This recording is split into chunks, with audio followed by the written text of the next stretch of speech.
আর মাত্র কয়েকদিন পরে মাঠে গড়াবে বাংলাদেশ প্রিমিয়ার লিগ বিপিএল এর একাদশ আসর।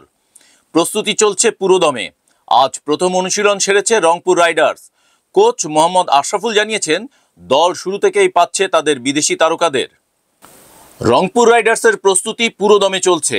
আজকের প্রথম অনুশীলন শেষে দলের কোচ মোহাম্মদ আশরাফুল জানালেন, আমরা শুরু থেকেই পাচ্ছি অ্যালেক্স হেলস, ইফতেখার আহমেদ, খুশদিল শাহ এবং স্টিভেন টেইলরকে।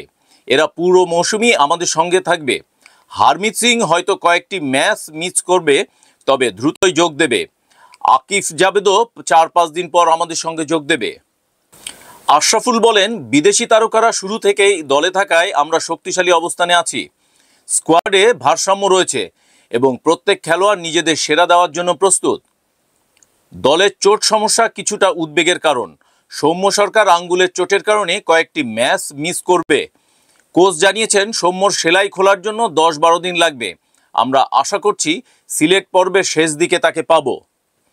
সাইফুদ্দিনের চোট নিয়ে আশরাফুল বলেন, গ্লোবাল টি-20 লিগে সাইফুদ্দিন সামান্য চোট পেয়েছিল, তবে পরীক্ষা নিরীক্ষা শেষে দেখা গেছে সে বিপিএল এর প্রথম ম্যাচ থেকেই খেলার জন্য প্রস্তুত।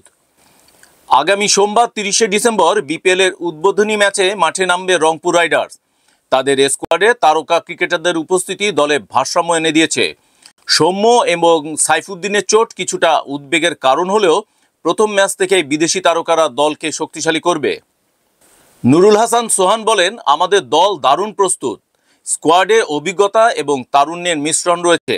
আমরা মাঠে সেরা পারফরমেন্স দেওয়ার জন্য মুখিয়ে আছি। রংপুর রাইডার্সের প্রথম ম্যাচের প্রতিপক্ষ হবে ঢাকা ক্যাপিটালস। দলটি এই আসরে শিরোপা জয়ের অন্যতম দাবিদার হিসাবে ইতিমধ্যেই নিজেদের প্রস্তুতি শুরু করেছে। রংপুর সমর্থকরা দলের দারুণ পারফরমেন্সের অপেক্ষায়।